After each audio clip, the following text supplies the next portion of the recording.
Bonjour tout le monde, hello everyone. Aujourd'hui, nous allons apprendre les articles indéfinis en français. Today, we are going to learn indefinite articles in French. So, you will be understanding the concept of indefinite articles today, which is very much different as compared to the articles that we use in English. You will go through this video, you will understand really the usage of indefinite articles in French today.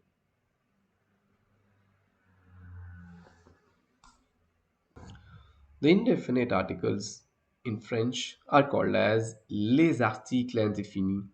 So the ones which you see on your screen, un, une, des are the indefinite articles in French. We'll be working more on them and we'll be trying to understand their concept, how does they work. So for example, un means a or an. So it's equivalent to a or an in English, is going to be used before masculine singular nouns in general. For example, un stylo. So what do I mean to say by masculine singular nouns? Masculine singular means every object in French will have a gender. For example, if I say a pen in English, what is the gender of a pen? There is no gender of a pen in English. If I say a book, what's the gender of a book in English? In English, gender does not have, means book does not have a gender. So what do we do and how do we do? How do we understand? So if I have a word stilo and a is in front of it, a is helping me to recognize if a stilo is a boy or a girl. Means if a stilo is a masculine or it's feminine. So yun also means a or an. So yun is going to help me to understand if it's male or female. So yun is going to be used in front of feminine singular nouns. For example, we are talking about a feminine singular noun. For example, yun fi. So when I speak about a girl, yun fi, a girl is feminine. And how do I know it's feminine? Because yun is there in front of it. Yun is helping me to identify if a noun is male or it's female. And yun is always used before a feminine singular noun. So this is how you identify.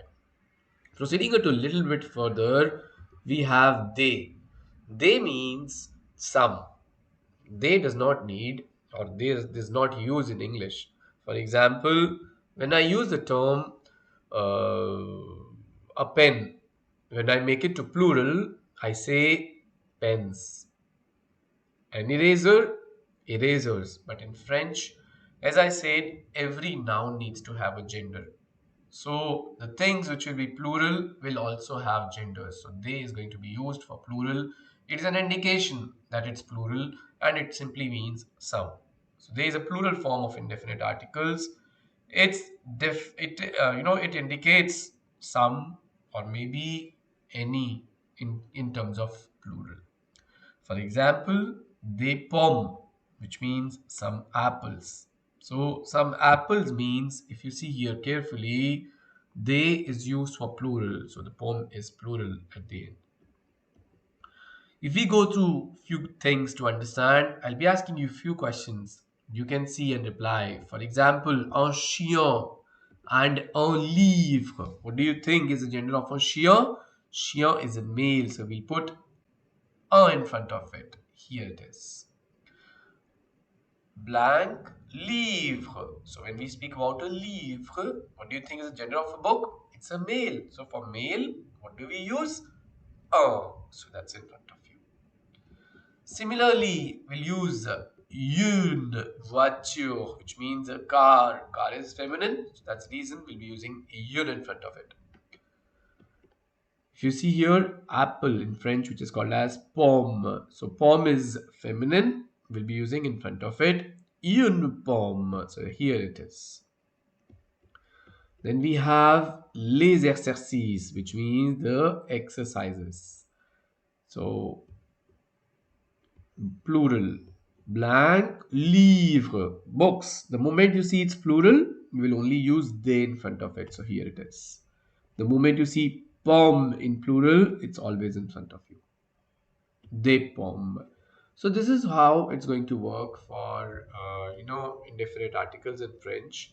Always use the terms un, une, des. and everything will go really smooth for you. Of course, do not hesitate to watch the video completely so that you understand it in details with example. How does it work? I wish you a wonderful day ahead and I'll see you soon. Bonne journée à vous. Au revoir.